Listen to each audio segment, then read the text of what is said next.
कहानी एक छोटे से गांव नवलपुर की है, जहां मोबाइल नेटवर्क से ज्यादा अफवाहें चलती थीं। गांव में एक कुत्ता था, नाम था चार्ली। चार्ली कोई आम कुत्ता नहीं था।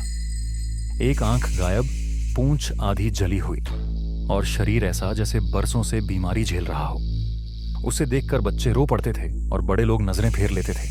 लेकिन सबसे अजीब बात थी, वो कभी आवाज नहीं करता था, ना भौंकता था, ना गुर्राता था, जैसे उसकी आत्मा चुप्पी में बंद हो। चार्ली का मालिक था रघुनाथ काका, गांव का सबसे क्रूर इंसान। शराब में डूबा, हर किसी से उलझता और चार्ली पर हर रोज जुल्म करता।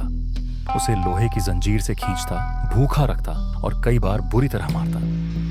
गांव वालों ने देखा पर कोई कुछ नहीं बोला। जानवर है, क्या फर्क पड़ता है, यही सोचकर सब मुंह मोड़ लेते। लेकिन एक रात सारा गांव गहरी नींद में था। तभी चार्ली ने पहली बार भौंका। न ज्यादा, बस एक बार, पर वो आवाज ऐसी थी जैसे किसी ने अंदर तक काट दिया हो। अगली सुबह गांव का एक बूढ़ा साहूकार रामकिशन, जो गरीबों से सूद पर पैसे लेकर उनका खून पीता था, मृत पाया गया। उसका सिर कुएं में फटा पड़ा था। गांव में सनसनी फैल गई। कोई कुछ समझ नहीं पाया। लेकिन 3 दिन बाद चार्ली ने फिर भौंका।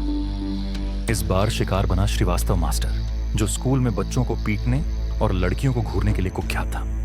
वह खेत के पास बिजली के खंभे से टकराकर मरा। लोग डरने लगे। जब भी चार्ली भौंकता है, कोई मर जाता है।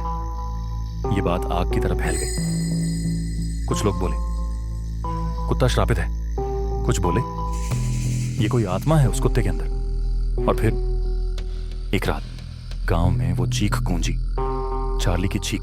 लेकिन इस बार कोई भौंक नहीं, बस दर्द, ऐसा जैसे किसी ने उसकी रूह खींच ली हो। अगली सुबह चार्ली का शरीर आम के पेड़ से लटका मिला। गर्दन पर रस्सी के निशान थे। आंख खुली थी, जैसे मरते वक्त भी वो किसी को देख रहा हो। लोगों को पता था रघुनाथ ने उसे मार दिया, पर कुछ भी साबित नहीं हो सका। पुलिस नहीं आई और रघुनाथ आराम से घूमता रहा।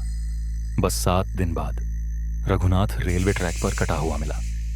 किसी ने देखा नहीं, किसी ने सुना नहीं, लेकिन ट्रेन नहीं रुकी थी। लोगों ने सोचा अब सब खत्म हो गया। चार्ली मर चुका था। गांव फिर शांत हो गया। लेकिन आज भी अगर नवलपुर में किसी के घर के पास रात को सिर्फ एक बार भौंकने की आवाज आती है, तो लोग कंबल में छुप जाते हैं, क्योंकि चार्ली कभी किसी मासूम पर नहीं भौंका। वो बस उन्हें पहचानता था, जो असली राक्षस थे। चार्ली अब नहीं है, पर उसकी भौंक अब भी मौत का पैगाम है। और अगली बार अगर तुम्हारे दरवाजे के बाहर आधी रात को सिर्फ एक बार कुत्ते की आवाज सुनाई दे, तो एक बार मुड़कर जरूर देखना। शायद चार्ली लौट आया है।